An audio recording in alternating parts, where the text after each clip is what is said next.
Hi, friends. Flora here, and welcome back to Jam Packed. Today's episode is a little different and in the best way. Not gonna lie, I hit record a little early during our warm up chat with my guest Sapna, and I'm so glad I did because what unfolded was a really honest, slow paced conversation about how we engage with AI without losing our humanity. Sapna is a mindset coach with deep roots in the mental health world and a beautifully intuitive approach to business and life. We talked about trusting our pace with tech, protecting space for slow mornings, and embracing a season of transition.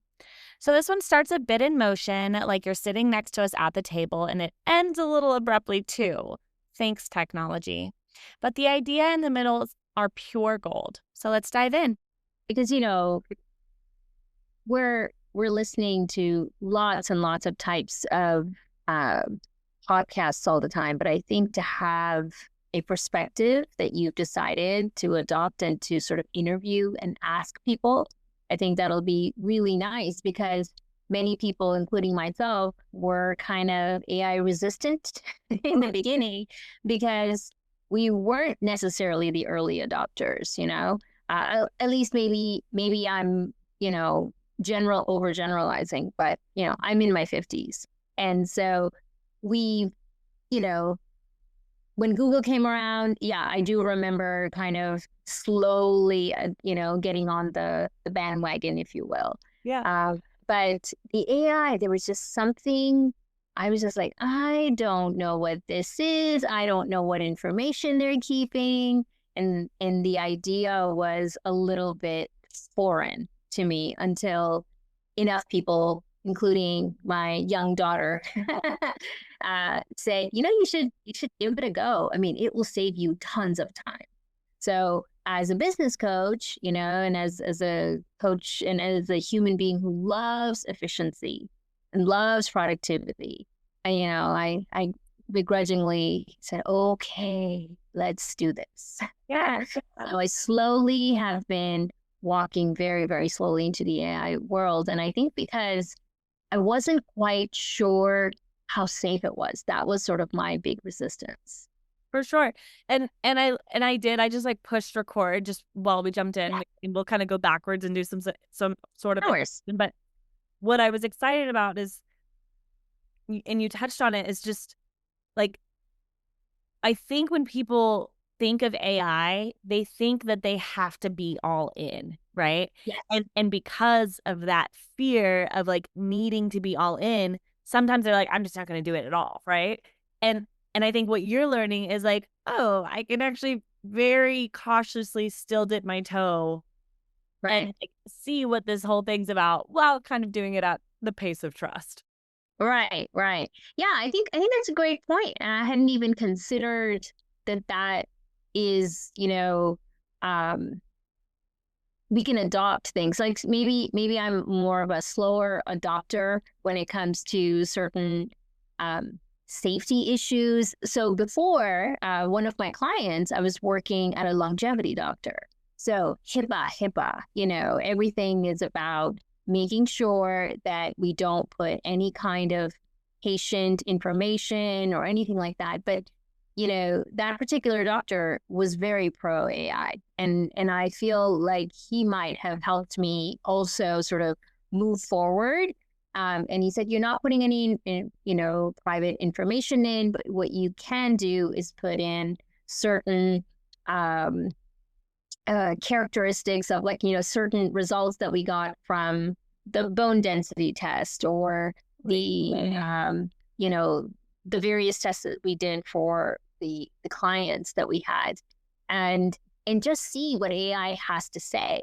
And so I think that's when I really dipped my toe in. I'm like, this is an ER physician with a lot to lose, and if he thinks it's okay, um, that was sort of a green signal to me as well. Totally, and I mean, there have been so many times, and you know this, like, I live in Panama, right? So, Yeah. my doctor's medical records, I put them all Yes. through ChatGPT, and I'm like, "Analyze this for me," and then I have to fact check because there have been times, and my parents know it, my in-laws know this, my husband knows this, but there have been so many times where it gets a number wrong, and then it skews the data, and I'm like, my daughter's a kidney function or something, right? Right, right, And right. what it ends up being is I needed to go back and be like, "Wait, no, this is actually the number," and it'll be like, "Oh, I'm sorry, I apologize." You know what I mean? But Yeah, yeah. but if you're on top of it and if you're able to really, like, control it to the extent that you can, Right. it can give you more information than you could have ever asked for. Absolutely. And I do think that their technology is a tool. And I've said this often in coaching as well, that these laptops, if it wasn't for Zoom, you and I wouldn't necessarily be able to have, a great conversation. So there's technology is a tool like a hammer in your toolbox. Yeah. So use it how you want to use it, but it can get overused. So that hammer could be misused for, in ways that is not very healthy. And then it could be used to build something phenomenal. So it's up to us as human beings, as sort of, using our intelligence, using our intuition. And I'm a big believer in intuition. So, use technology, but then use your inner intelligence as well. Let's not have one or the other completely, because I think intuition, is the inner AI. It's the inner intelligence. And so I do think that in conjunction, if we use both things, we could come out strong. If you're just using intuition, that's fine. But for those people that do want to adopt AI, I think using both things could really, help your business, your personal efficiency, productivity, whatever it is. I think it can really help out. Okay, so let's take a step back. I wanna know a little bit or just tell people who are listening, like, Yeah. who are you and what is your business? And also, who are your clients? Yeah. So my name's Sapna Aggarwal, and I do what now I just dubbed as mindset coaching, or clear mind. And I've been doing this coaching. I kind of fell into it when as I was working with therapists and mental health therapists and treatment centers. I worked in mental health and addiction in a dual diagnosis center that we started up right from the ground up with three women sitting around a dining table, and started that company, and it did exceptionally well. And in 3 years, we, together with all of us, and I was in business development at that time, and I had amazing teammates, and the three of us really created something pretty amazing in Austin. And so after a few years, as difficult as it was, but I just started noticing that I was needing to do something else, like that inner voice came up. So that's where my therapist clients just kept saying, "Why aren't you coaching? Why aren't you coaching?" And so that kind of led into coaching. And then um, me leaving that firm after, making sure that got my replacement in and trained her before I left. Cool. And and Yeah. and what kind of coaching and who do you coach and how do they find you? So What is that like? Yeah. So mindset coaching, first I started with business coaching. That was just very, it's just it's my comfort zone, if you will, because that's what I was doing in business development. It was very easy for me to, look at what efforts were being done to help a business grow and what we could do, especially grassroots, grown type of businesses, and how I could help and how we could shift things. And so in the beginning, it was really a lot of mental health therapists because I had a very large network here in Austin in mental health.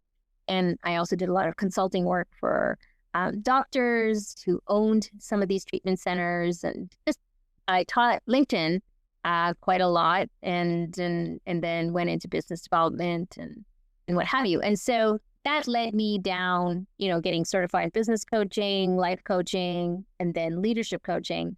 But I think as I also, grew and evolved, and various challenges came into my life, I realized it was very important, no matter what I was doing, to have a clear mind, because otherwise I was operating on other people's goals and other people's definition of success.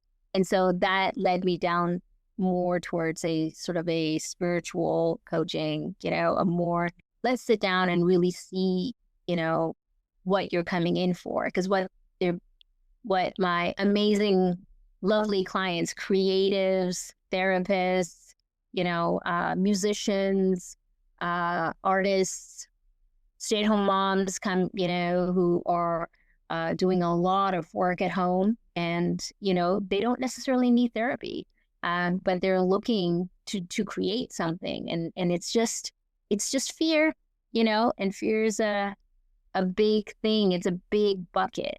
At the end of the day, we just have love and we have fear, and we have two buckets of, emotions, and then how to manage them and how to navigate them into doing whatever you want, because that's where the mind starts thinking more clearly. So, and I've seen that in my own life. So that's what I ended up studying. So I ended up studying some ancient traditions, and I have uh, I really feel that there's a lot we can learn from our ancient traditions, and then sort of using the modern wisdom. So that's what I call it: modern wisdom, clear mind. And it keeps evolving as I keep evolving. Cool. And how are you finding your clients now? My clients find me. It's quite funny, between the website and LinkedIn. And I used to do a lot more of, videos and what have you, on social media and what have you. But I found that a lot of the therapists, a lot of my previous clients, they refer me clients. Amazing. And so that, I personally think there's just nothing better. These, uh, when I think of one of my clients who was 22, she wasn't sure what she wanted to do with her career. We helped her, get into what it ended up being, becoming a therapist. And now she's referring me clients. So Full circle. you just never know. I feel like personal, private references has really been my strong suit. And then how do you, and I think you'll be excited about this conversation just because of your business development background, but you Yeah. kind of shifted to just this referral based. What do you Yeah. do to keep yourself organized as far as like staying on their radar and staying on touch with them, and what kind of funnels do you have in place with them, and what does that look like for you? Yeah. I mean, with respect to, the clients that I've had, it's it's just a personal relationship. I'm just a little old school that way. I don't have, actually, you're just talking to someone who has business development background, but doesn't necessarily have a funnel set up. I contact them on their birthdays. We have, you know, my number is with them. If they run across anything, if they want to have a session, if they just want to talk, I mean, they have my number and I have theirs. And so I stay in touch. Sometimes I think of them because I saw something. So, and they actually kind of become part of my network and my friends, and I don't even really have to try. The relationship that's been just so close. It's authentic, it's close. These are my friends, and they, they just, I'm not sending them, email letters or follow-up calls or follow-up promotions. I mean, they are staying in touch because they want to. Awesome. Yeah. Great. So if you were to do like, Yeah. where do you find your opportunity for growing your business, if that's even Mhm. what you want to do? Right. So there was, there was a time last year where I had slowed down. Personally, I just had some personal challenges that came up, health wise and family wise. And it made me want to take some time to really process those and not really be building the business as much, but just sort of maintaining it. Yeah. But um, I do think, the technology we have at hand, I think there's so much we can do, and I hadn't even thought about how, uh, you know, marketing using AI or using, just even keeping up with the social media, all the algorithms and all the ways that LinkedIn has changed. I mean, it's a full-time job. This is why you hire professionals. And it's to me, it's this I'm interested in almost this dichotomy of talking to you because with your business development background, Yeah. it's almost I mean, and before I pushed record, we were talking, or maybe I had pushed record already, but this no, you yeah, I pushed record already. This idea of like AI and intuition, right? And Yeah. this authentic relationship building that you're doing with your Yes. clients, that is the intuition, right? Yes. And Yes. more of that like modern business dev is that AI. And Yeah. I think that dichotomy is kind of interesting here. It is interesting. It is interesting. And before this conversation, I hadn't necessarily thought about it that way. So then what does a typical workday look like for you then? For me, it's, because I have slowed down and sort of expanding it, I'm looking at um, just about, I would say there's a couple days a week that I do take off and completely, and I'm not on technology other than just answering texts and phone calls and what have you. I have a whole That's amazing. That's amazing. You do a couple days my a week. my brain works better that way. That's all. Um, and I do like to go outside and go for walks and keep, one day a week if I can, just off technology. But there's at least a couple days where sometimes I won't even touch my laptop because if an email is coming in and it requires my attention, my phone will catch it. And at that point, I will get online and do what I need to do. But I have found that, generally speaking, I get up in the morning. I'm an early riser. I enjoy meditation, prayer, just quiet time in nature, have a cup of chai, and just, go for a walk. Sometimes I have neighbors that we do our weekly walks and catch up with and come back and have breakfast and then sort of, you know, currently Spanish is on my mind. So I'm studying a little bit of that. I do journal. I have this very large, thick journal that I write in.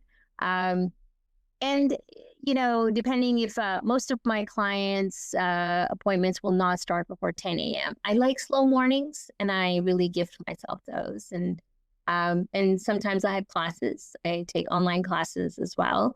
But generally speaking, I've really brought it down. I've really slowed down my business to part time. And I know that there will come a time where I will want to accelerate again.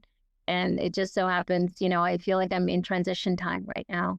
So Seasons, right? And right now, yes, that's yes. So I'm in a season where I feel that I needed to slow down to really gain clarity of what was my next step. And so then I've been doing a lot of research, as you know, and then I thought, okay, so my second step will be, once I have closed off this era. But as far as I have coaching on Zoom. And so, for example, tomorrow morning I have one 10 to 11:30, so most of my clients like the mornings. And then some of them that work full time will then take like 7 to 9 p.m. So I have a lot of flexibility in my day. I'm grateful for that. yeah, I mean, you're kind of living the dream. That's great. Thank you. Thank you. Great. What I mean, it feels like you've been able to be very intentional with your business right now. And if there was kind of this pain point, like what would you say in your current business? Like what is Yeah. that headache that you're trying to overcome? Yeah. I was thinking about this and, when I think sending invoices is not as fun. Sending, for example, there's, especially my new clients, my older clients, they have this pat down and we don't have to do repetitive tasks. But the newer clients, like I have one tomorrow, they request, invoices for the sessions because we just have a different deal with them. They don't have to prepay. So it's like I was just thinking about it. I'm like, because I was sending one this morning, and I thought this is a redundant, repetitive task that I know Flora can come up with, and because it's not that I'm too busy, but if it ever came to that, this is what we have technology for, is like trying to figure out like how could this be sent out, you know, regularly to this person every 2 weeks, for Yeah. example. And I will sorry if you hear my dog in the background. No, Um, no, no. I will send a follow-up on some suggestions there. And Yeah, it's something that I really appreciate about our philosophy here at Jam AI is this idea that AI allows you time to be more human. And yeah. that's something that Jam has talked about since the beginning. Mhm. I Love it. And, it's like, yeah, you can send invoices, Yeah, or you could use technology and yeah. automate that so you could spend Yes. more time journaling. Yes, yes. And in fact, coming back to the longevity doctor, he was convinced that we were doing things because, it was a very small team that had just done sort of a very, very early startup. And I've done a lot of startup companies. I've worked with a lot of startup companies. And I think initially it's just who's doing what. And it's a lot of figuring out, filtering out what's important. But there is a ton of repetitive tasks that end up taking, because you're still building, right? So there's a ton of repetitive tasks that we're like, oh yeah, if we can invest a little bit of money, this could save on a lot of human labor, time, hourly things. So, um, I thinking about the company that we started, back in 2013. Um, AI wasn't a thing back then it wasn't in our world, let's say. And I do think that it could have saved us so much time. So that you know, again, it's as it's available, you start thinking about, you don't even realize how much AI is used. It's food for thought. Well, and even just like research right now, like Yeah. I can ask a question to ChatGPT or Claude, and it Yeah. pulls up information that would take me weeks to find otherwise. Yes. Yes. In fact, I wrote down, I was just sort of thinking, I'm like, where am I using AI? So I actually wrote down and I said, well, trying to match calendars, Zoom notes. So when we used to have our team meetings on Zoom, so we would have the AI, take all the notes so you can really listen to the person. So that was one of my favorite AI things that I noticed. Um, Writing emails that are, pretty much a repeat to new clients, or just tasks that need to be done, trip planning, and then searches and research. Those Yeah, were all some of the ways. And it's quite funny because I didn't realize how, as I started using AI in just little tiny ways, that it became more and more the thing to do. So, it became what Google was in the beginning to me. So, totally. And that's and there will be another wave of technology that, it's like when the radio came out, people were like, no one's gonna be reading newspapers. yeah, yeah, yeah, exactly. Something that keeps coming to mind and is this idea, and I've seen it at in so I mean, I guess to some, I'm, like, terrible on social media, and then to others, I'm probably on it a lot more than others, and I'm probably in that mix, but, uh, Yeah.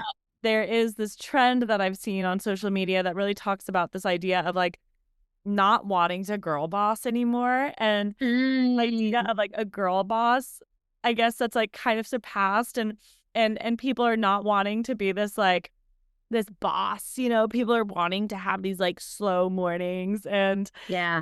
and I love seeing that, and it's been fun to really to see this wave, and whether it's, just my own journey or whatever, but this Yeah. language of, like, Y almost, back in the day, there was almost this, like, humble brag about being Yes. busy, right? Like, Yes. Yes. so busy. They're like, "I was so busy, I didn't even go to my kid's soccer game." It's like, that's a not Yeah. the weird, you know?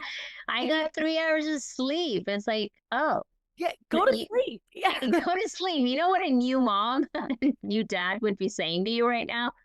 Yeah, and but to see this, like, evolution of like, yeah, I'm still gonna get my work done, and Yeah. I'm gonna put my feet on the grass in the morning, Yeah. Yeah. and to see that, and I think it's so cool, and I think I'm really excited that we talked, because I think people it'll almost be this breath of fresh air, like, Hmm. cool, like, I can use AI where I want to, and I don't have Hmm. to go full in, and, there's just a little bit of there's a lot of space in between. Yeah. And this is the thing is like And that's where we wrapped, a little sooner than planned, but honestly, I think it was the perfect pause. Sapna shared so much wisdom about embracing technology on our own terms, on her own terms, honoring intuition, and giving yourself permission to slow down, especially in a world that's constantly speeding up. If this conversation gave you something to think about, I'd love to hear it. You can share it with a friend, leave a quick review, or reach out and let me know what stuck out to you. Thanks as always for tuning in to Jam Packed. I'll catch you next time with another honest human conversation. And don't forget to listen in on Monday where our AI friends talk about everything AI that you and your business need to know.